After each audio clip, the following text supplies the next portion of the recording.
Section 1. You will hear a man renting an apartment over the phone. First, you have some time to look at questions 1 to 5.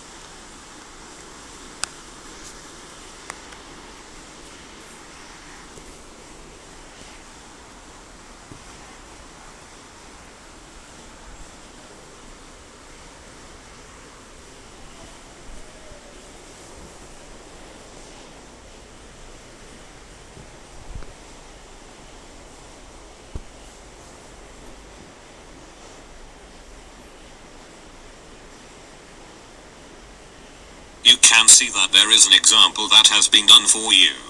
On this occasion only, the conversation relating to this will be played first.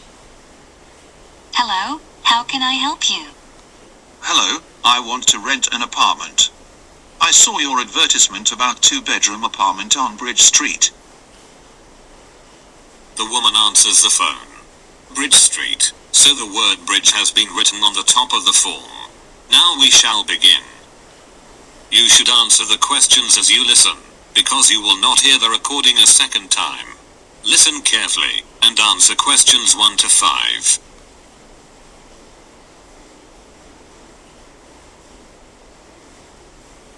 Hello, how can I help you? Hello, I want to rent an apartment. I saw your advertisement about 2-bedroom apartment on Bridge Street. Bridge Street 32, that's it? Exactly. But I have a couple of questions. Yes, I'm listening. Does rent include all the utilities, such as gas, electricity, phone, etc.? Yes, sure. You are only responsible to pay the rent. The lease includes cost for such utilities as gas, heat, water, electricity and phone. Great. And what about the internet? Unfortunately, the internet is not connected. But you shouldn't worry about that. If you wish, you can contact the local providers to set up the connection. Okay. And what kind of public transport is near the apartment? It is very close to public transport. Both underground and bus station are about 2 blocks away. Very good. I think I'll rent this apartment. Very nice. Could you tell me your full name, please? Yes. It's John Hooper. Hooper is spelled with double O. H-double-O. Then P-E-R. Thank you, John. I'm Mary Dixon, and I'll be your apartment manager. Thank you.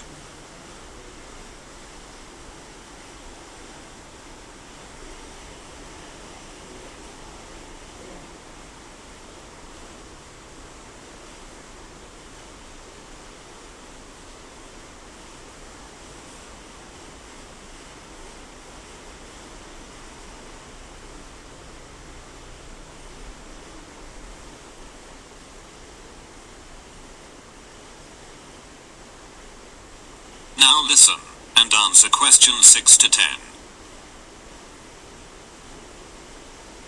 Now, we need to meet to sign a lease agreement. Okay. What documents should I bring? First of all, we require proof of your identity. Then, I can bring my driving license. I'm sorry, but driving licenses are not accepted. Could you bring your passport? Yes, sure. And do you require a tax bill? No, we are not requiring any bills. But you need to present your current employment contract. No problem, I have it. Anything else? Yes, we also need a reference from a friend or colleague, confirming your character. Okay. And what about a reference from an employer? We used to ask tenants for this reference a few years ago. But now we don't need it anymore. As well as your recent payslips, they are not required. Very good. I think I have all the documents. Is it possible to meet you today? Yes. Is 5:30 p.m. convenient for you? Unfortunately, I'm busy until 6 p.m. Then we can meet at 6:30 p.m. Yes, 6:30 is very good for me. I'll be at your office by that time.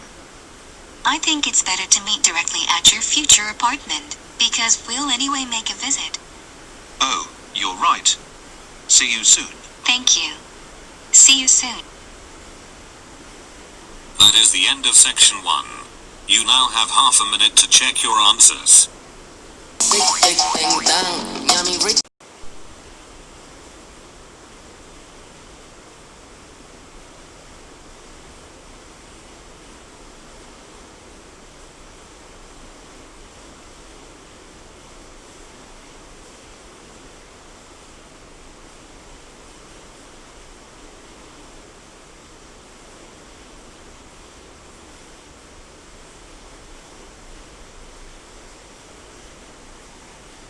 As you listen to the first part of the talk, answer questions 11 to 16.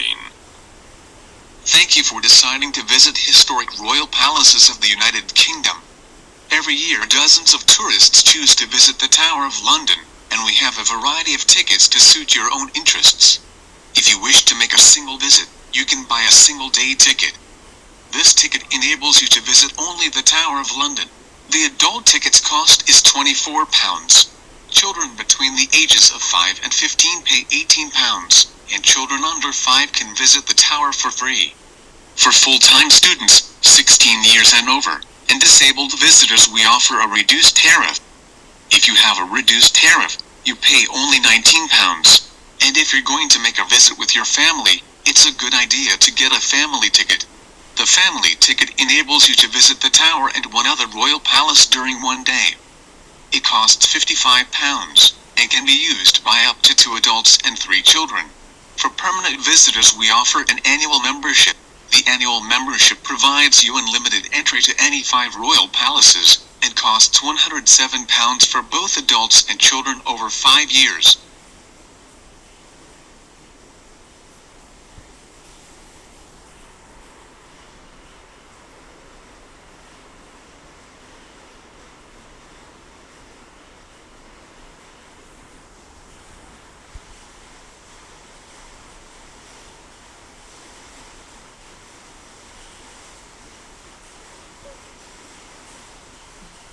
Now listen, and answer questions 17 to 20. If you can't wait to visit these famous historical places, and have already chosen your ticket type, then it's time to order tickets.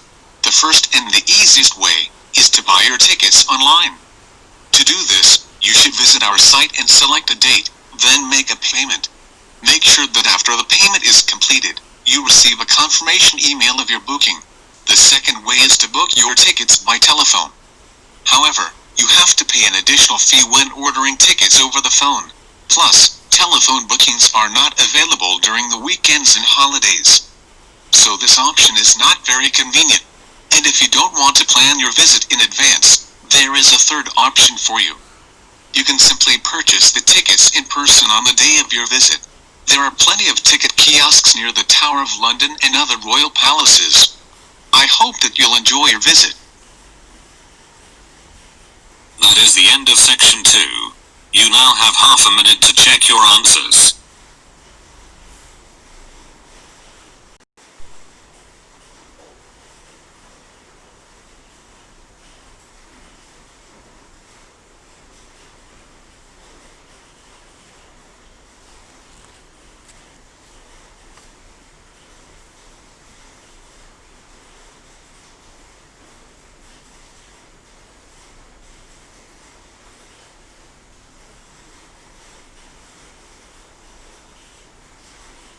As you listen to the first part of the conversation, answer questions 21 to 23.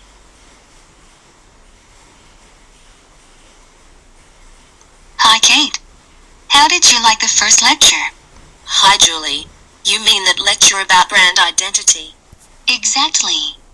When our professor described how brand names are created. As I understood, he'll teach us practical tips and techniques to create better brands. And what about course duration? I heard it's 5 weeks. No, 5 weeks is without the final project. The total duration is 7 weeks. Oh, I forgot about it. It's the first time I'll be doing a group project. And I'm a bit nervous to work in a 5-people team. I think it's going to be okay. He was talking about the right marketing strategy. Did you hear that? Yes, that was the most exciting part of the presentation. The key thing is to grab people's attention. That's true.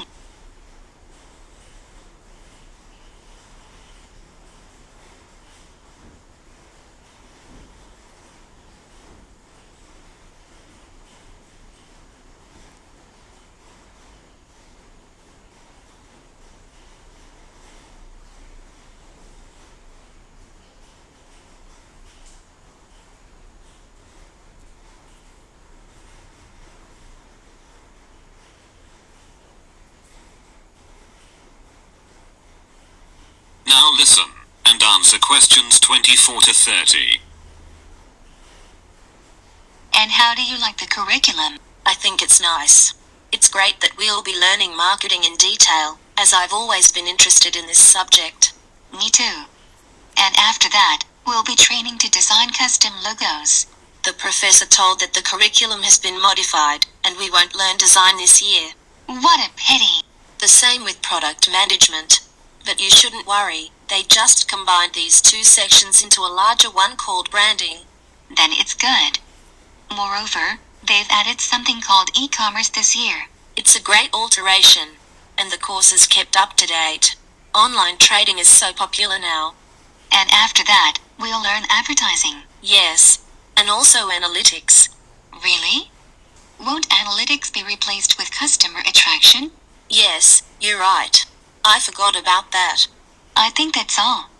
The professor also teaches a course called Business Strategies.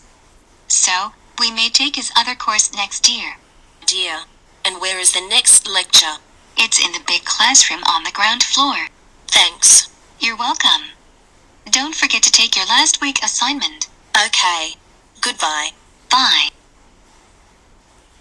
That is the end of section 3. You now have half a minute to check your answers. Section 3. You will hear two students discussing their new. You will hear a lecture about the Great Wall of China. First, you have some time to look at questions 31 to 35.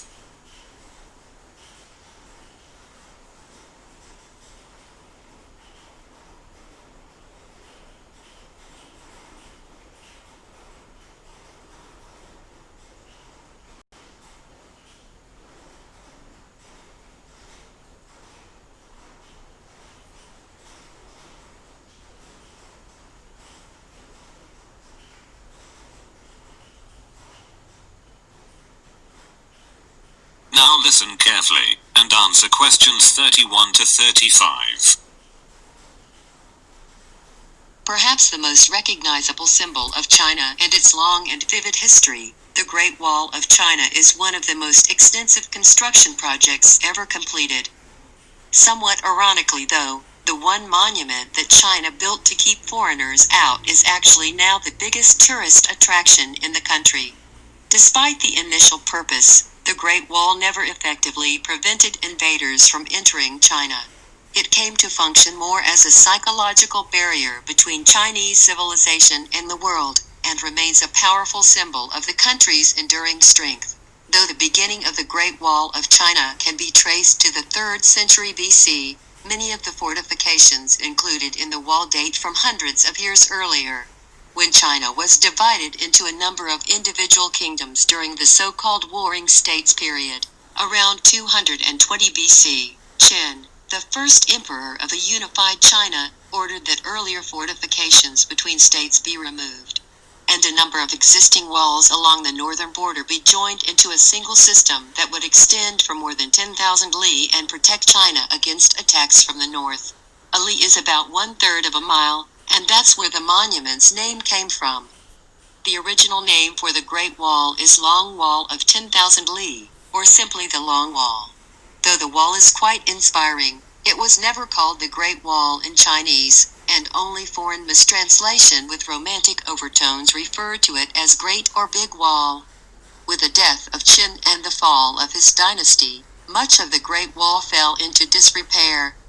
Much later, a series of frontier tribes seized control in northern China. The most powerful of these was the Northern Wei dynasty, which repaired and extended the existing wall in 390 AD to defend against attacks from other tribes. Despite its long history, the Great Wall of China as it exists today was constructed mainly during the mighty Ming dynasty, from 1368 to 1644. Under the strong hand of the Ming rulers, Chinese culture flourished, and the period saw an immense amount of construction in addition to the Great Wall, including bridges, temples and pagodas. In earlier centuries, the wall held little importance for the Mongols as a military fortification, and mostly served to protect caravans traveling along the profitable trade routes. But during the Ming dynasty, the Great Wall was considered vital to the defense of the country.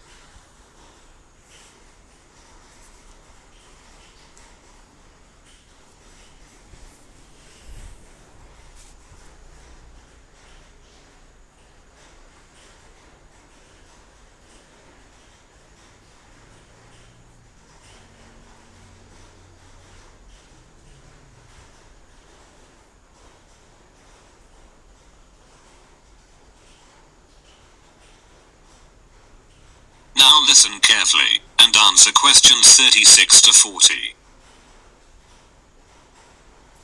Before the use of bricks, the Great Wall was mainly built from stones, wood, and rammed earth.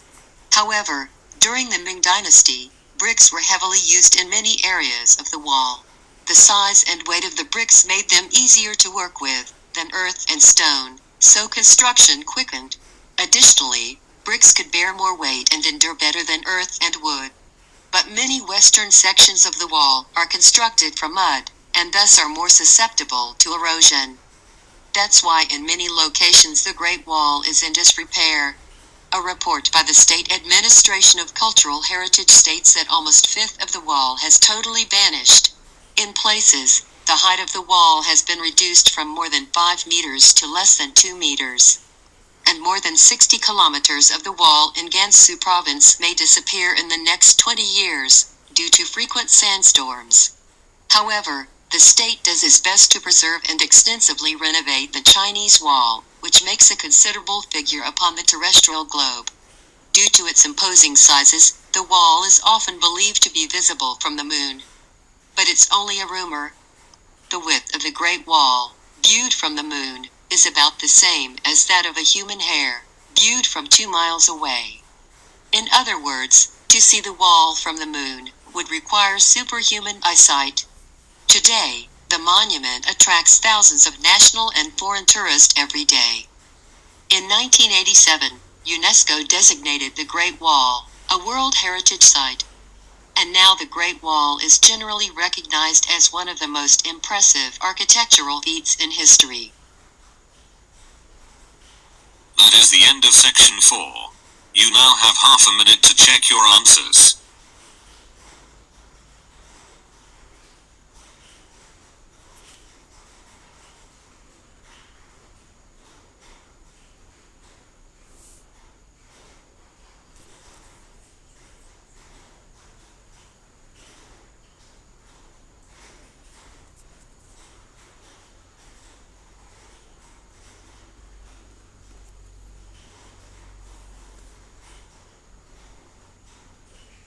You will now have 10 minutes to transfer your answers to the listening answer sheet. Section 4. You will hear a lecture about the Great Wall of China. First,